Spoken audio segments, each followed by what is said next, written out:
And hey guys, it's me again. Today I'm going to be reacting to Bathory. So yes, did they create black metal as I established on main occasion? Fuck to the no they didn't. From treble guitar picking to blast beats, Venom touched all those bases before Bathory was even a thought. Both musically and in terms of nomenclature, the black metal band Venom did it first, certified fact. But Bathory took black metal from amorphous catch-all used to describe widely divergent styles, only unified in subject matter, and turned into a bona fide movement. Look, just give the first 4 Bathory albums a listen, see what is y'all's favorite song. Trust me, y'all will not be disappointed. So here's my reaction. So let's get started. Stupid TV.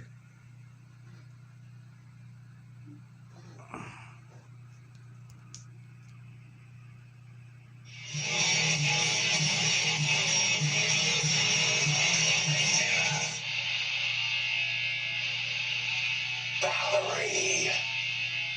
That's it. No introduction. It's not necessary. Orban, as he was most commonly referred to, was the godfather of black metal. After Bathory's CDs were issued in the 1990s, the vinyl had a massive decline in quality. With the CDs, the album suffered strange EQ choices, shorter intros, Who buys records anymore? I mean, seriously. Seriously, this ain't the 80s. Soon CDs will go out of style as well.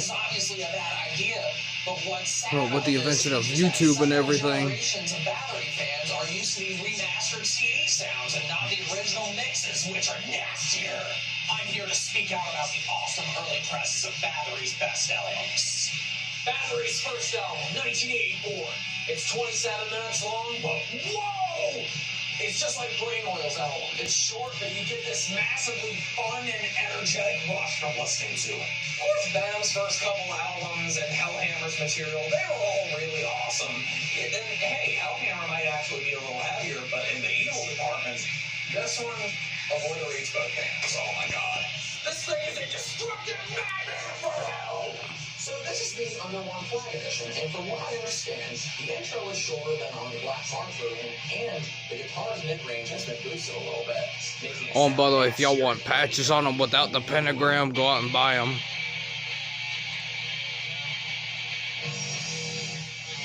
Me personally, I prefer the CD version.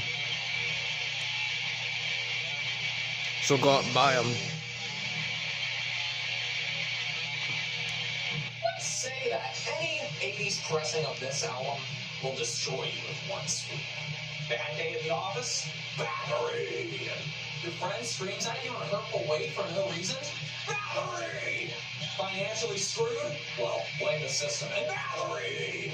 I also have to mention the Yellow Goat editions. The first 1,000 copies of this album were pressed in yellow. I mean, they meant to press it in gold, but they turned out yellow. And as a result, they're really ugly to look at, but it's still a rarity amongst fans, and they go for jaw-breaking amounts. I love how authentic this music is. You can see where he ran out of stencils for some of the song titles. Remember when people used to say that if you play your metal and rock albums backwards, you get to hear evil messages? I wonder if that still applies here. I mean, it works really well for Dark Throne Metal one.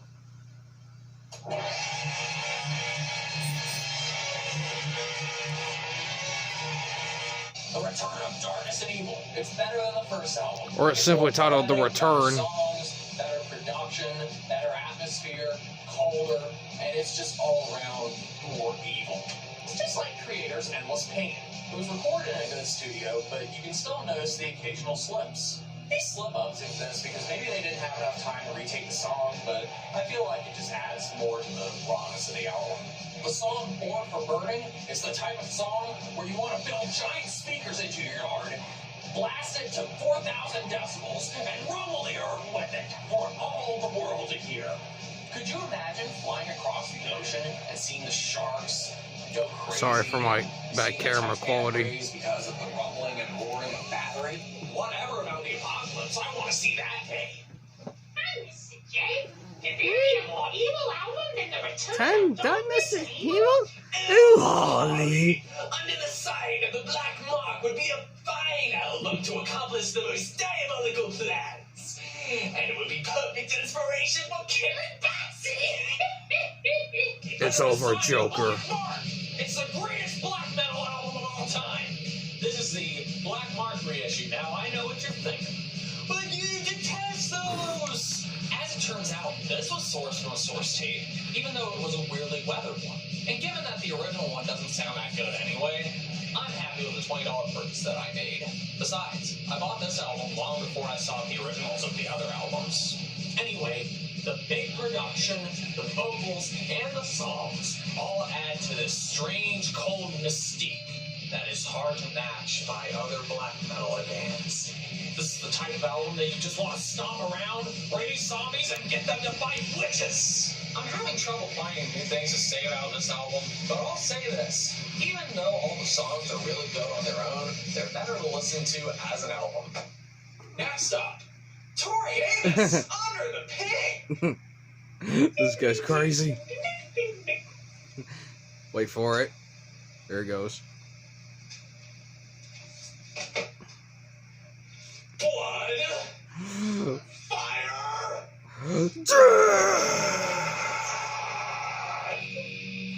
It's more controlled, but more of a power metal feel to it than the previous album because it's incredibly layered. There are all kinds of different drum effects, sound effects, and reverb in a whole bunch of places that make this album sound big and royal. Most of the songs are really long, with the title track itself being 10 minutes long. Listening to it, it sounds like something you would hear in the final scene of a movie. But this is more of a transition. I hope you're taking notes, Hollywood. The Viking metal sound that Hammerhard and other future Bathory albums would have. So it's less evil. But what about the vinyl? To me, it sounds more real compared to the remastered CD edition. See, they just sounded a little fake to me. The big difference I hear in the vinyl as opposed to the CD is the drums and the way they sound. I mean, yeah, you can hear it in the guitars too because they sound a little grittier. But the drums, the God of War and Thunder are proud.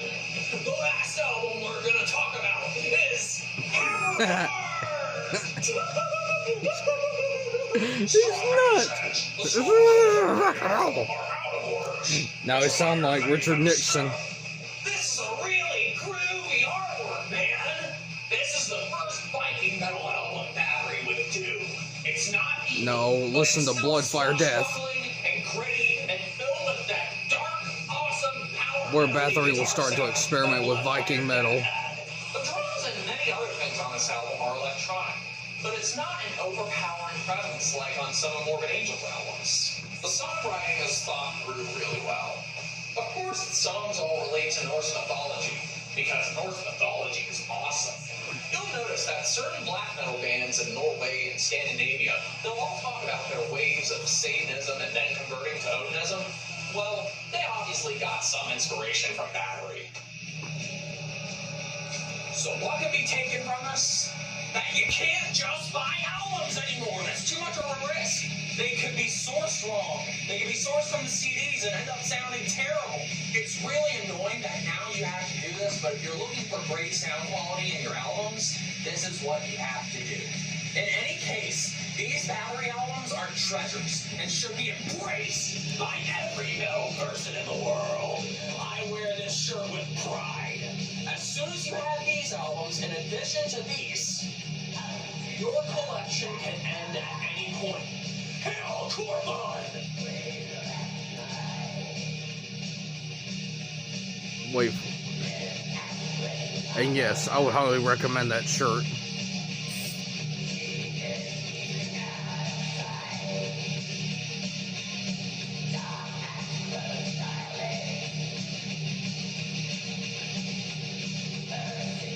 Oh, and by the way, I don't own any rights to these videos. The YouTubers make their own videos in their own way, so... Anyway, Bathory's last run until 2003. Because back in 2004, Cawthon was already teasing a return.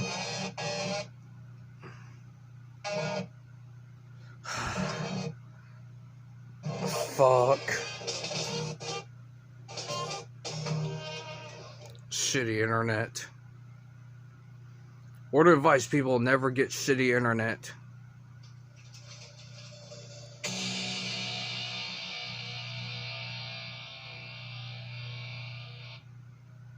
After you've acquired Bathory's first 5 albums, you're pretty much set.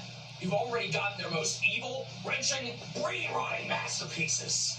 After Hammerheart, there's an obvious difference in sound to the amount of ground broken, but most of it is still worth attention. Twilight of the Gods would be a more polished Hammerheart.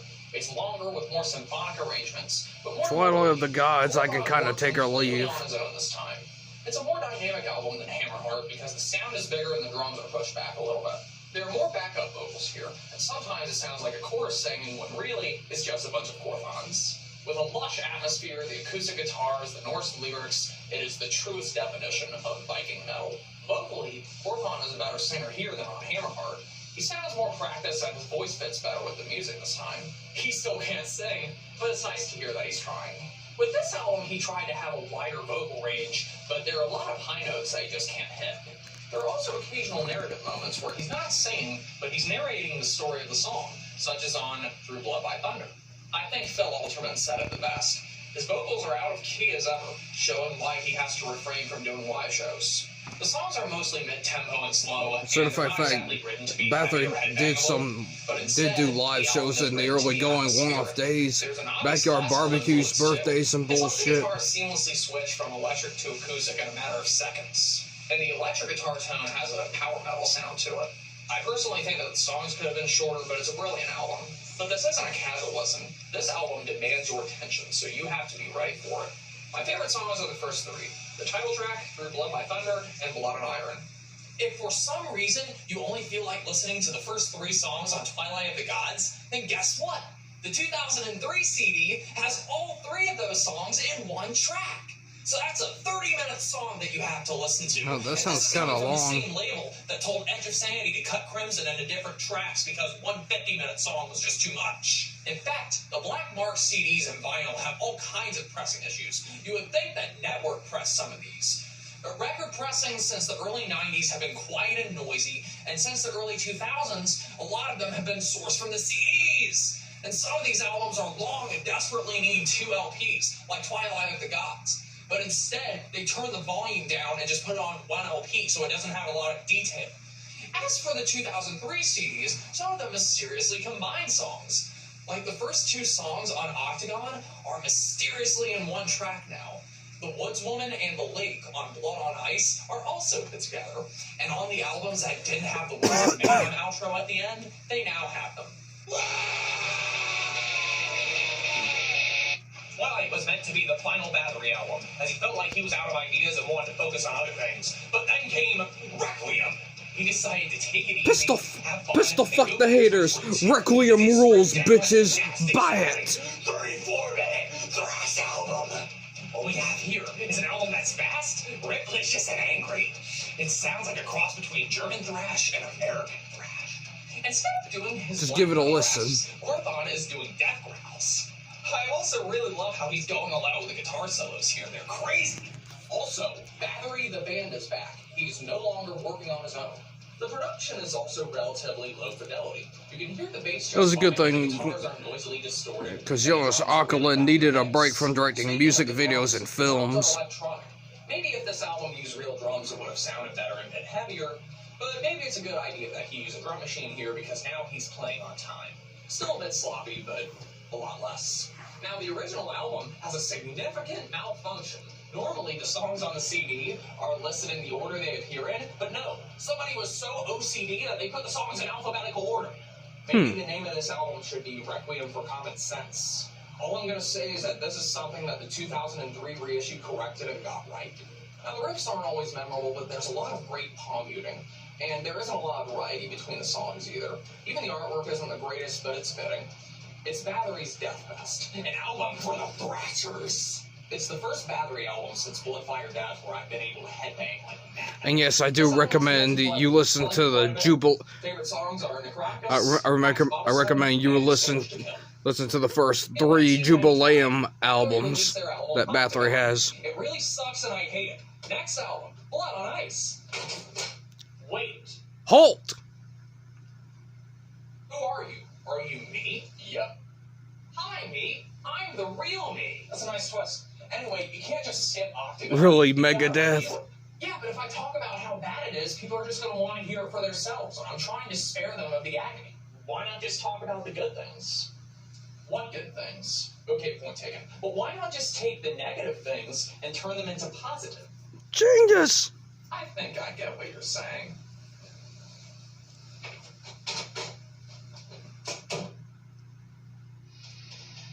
You have to really admire the imagination employed within the CG artwork. I would rival this against the work of Jane Lane, Salvador Dali, and Thomas Rhett any day. The drums are insanely loud, very clangy and unnatural sounding, but I really love it because real drums are for pussies. Bass? No need. Why would you care about bass? Don't even bother trying to look for it. That would be like trying to find the clit on Rapunzel's twat. The vocals sound really tired, but I guess he's Corthon, so after all, he's able to scream and growl in his sleep because he is a master. The guitar tone has no punch. But who needs mids and attack when you can just have a barrage of treble? It gives the album a very distinct sound of its own. You also have to love the attempt at groove metal here, because after all, you do need to experiment. To experiment, though, you don't always have to be great at what you're doing, because people will defend you until the end of time anyway. And the lyrics are so relatable because anybody could have written them.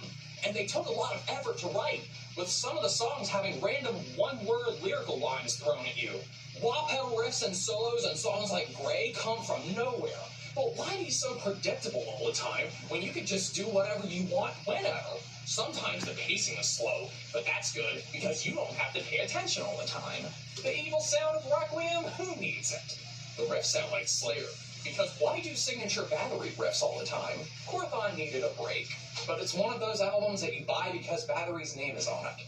And it's so good that you never need to listen to it. That's the power of Octagon. Blood on Ice was recorded mostly after Blood, Fire, Death, but wasn't released until 1996. Corthon felt that it sounded too different from a signature sound and fans wouldn't take it well. When the fans heard about it, he took some time to remix and remaster the album to make it complete. After two thrash albums, Blood on Ice was a return to Viking metal, but it also has some... Originally, it was going to release between Blood, Fire, Death, and Hammerheart. But a man, probably Odin, comes to train him as a champion of the gods to fight the world's evils. There are lots of sound effects on this album of horses, hammers, and sword fighting. I find that the vocals are far better and fitting than on Twilight of the Gods, as he's singing notes that he can actually hit. But this album is more dimensional than Twilight, as on that album, most of the songs were slow and mid-tempo, but now you have more variety in speeds and sounds. It's really heavy, but it has brilliant acoustic guitars and actively involves more atmosphere. I find it more enjoyable than the previous three albums. With the production, you can tell that parts of it were recorded in 1989 and the rest in 1995 and 96, so obviously there are sound quality clashes. But you can also tell that the vocals were recorded in different places because sometimes they sound muffled. The drum machine was also more egregious because it's notably more electronic sounding. However, I feel that it works to the album's benefit to make it raw and give it its own identity. Not only does it have the best artwork since Blood, Fire, Death, but I find that it's one of his more enjoyable and well-rounded albums. Best songs are God of Thunder, of When... And yes, I do highly recommend this band, so fuck yeah. Blood on Ice definitely wasn't piss on ice like a lot of people thought it was going to be, but some people think that Destroyer Worlds was. Actually, no, not really. You have a cross between Viking metal and thrash metal. Hammerheart meets Requiem. Wow. Almost. It's Bathory's longest album, a whopping 65 minutes long. So this means that it'll get a great sounding 2 LP pressing, right? Since it's way too long for 1 LP?